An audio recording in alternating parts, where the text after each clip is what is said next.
First of all, Mr. Chairman, allow me to congratulate you on assuming the presidency of the Council in September and to thank Panama for its presidency in August.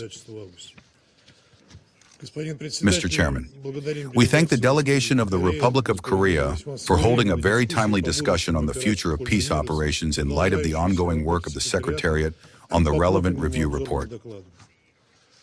We are grateful to Undersecretaries General Jean-Pierre Lacroix and Rosemary DiCarlo, as well as the chair of the UN Peacebuilding Commission, Thomas Tizanizin, and the representative of the International Peace Institute, Jenna Russo, for their substantive remarks. UN peace missions, particularly peacekeeping ones, have always been the calling card of the World Organization.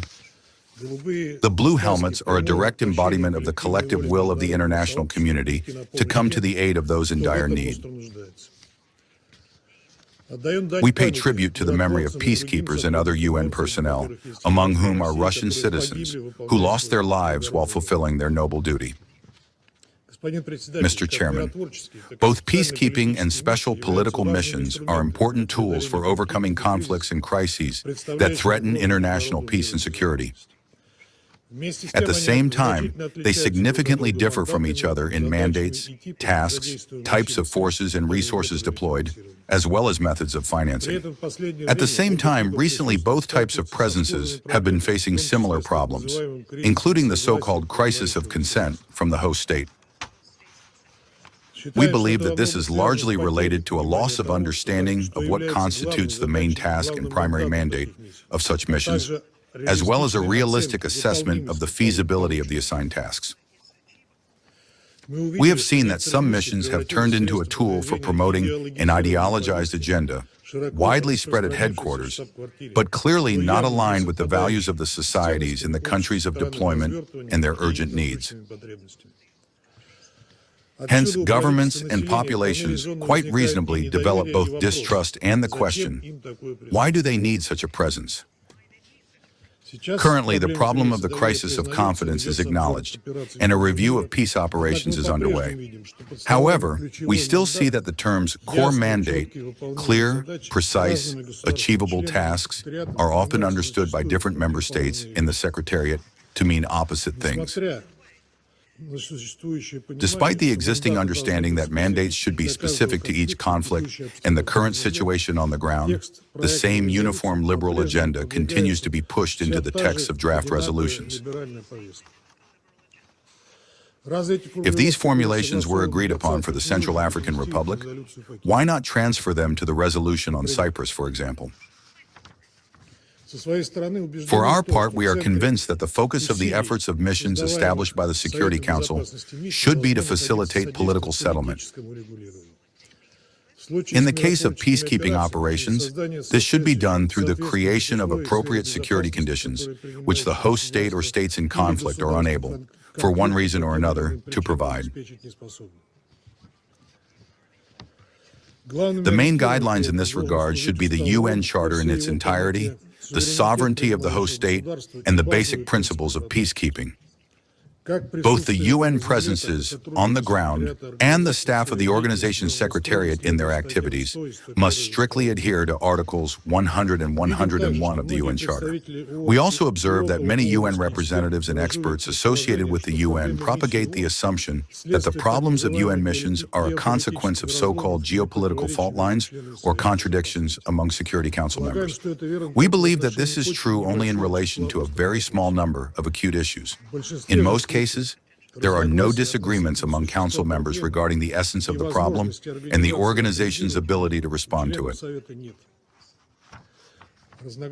Disagreements more often arise when missions are burdened with tasks that are not directly related to the Security Council. Excessive involvement in internal affairs and state governance, human rights protection, countering climate change, development, and the like.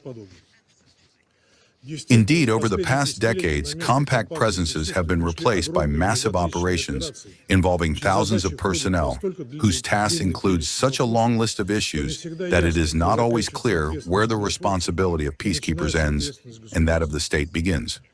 As a result, in some countries, the blue helmets have been present for decades, and the potential consequences of their withdrawal become a problem in themselves and are now discussed within the framework of the transition discourse.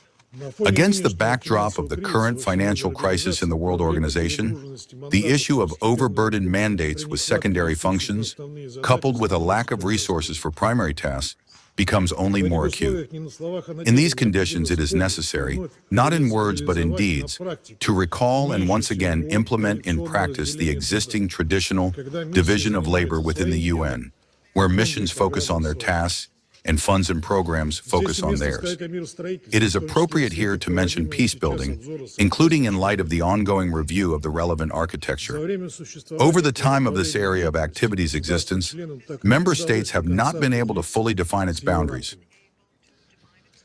The concept sometimes transforms into sustaining peace, and at other times shifts into the realm of preventive diplomacy.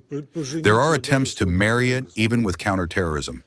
Discussions also persist about how peacebuilding must necessarily be part of peacekeeping in special political missions. We would like to note in this regard that projects funded by the Peacebuilding Fund are implemented through the country team, not through missions. This is more than logical, including because the fund's resources are limited and intended for targeted application, so that they can subsequently be taken up by funds and programs oriented toward long-term activities. However, by assigning missions mandates that will obviously take years to fulfill, we are programming them for prolonged presence in countries, embedding them in the politics and economy of the host state. Mr. Chairman, in conclusion, we would like to note that the current problematic aspects in the activities of peace operations require, first and foremost, the political will of member states and the Secretariat to address them substantively and to take measures that correspond to the current international political situation. In our view, the issue is not a lack of theoretical knowledge or innovative ideas in the field of peacekeeping. From experience, we see that if the members of the Security Council, which bears the primary responsibility for maintaining international peace and security, reach agreement, the UN Secretariat always has sufficient expertise and experience to prepare an appropriate technical proposal that takes into account the regional and country context, as well as the positions of the main stakeholders. And for this, there is no need whatsoever to transform established methods of forming peacekeeping operation mandates and replace them with some kind of modules. We also hope that, within the framework of the UN and 80 initiative, the Secretary-General will propose solutions centered on a rational and balanced vision for the further activities of the Peace and Security Cluster, rather than a mechanical reduction of posts. We proceed from the necessity of strictly adhering to the Charter principle of equitable geographical representation and preventing a decrease in the effectiveness of fulfilling mandates already issued by member states. Any new ideas regarding the transformation of peace operations must be discussed by member states in the relevant 4th and 5th committees of the General Assembly and the Special Committee on Peacekeeping Operations. Closed formats with an opaque approach to selecting participants we consider nothing other than forums driven by specific interests, where concrete and binding decisions cannot be made. Thank you for your attention.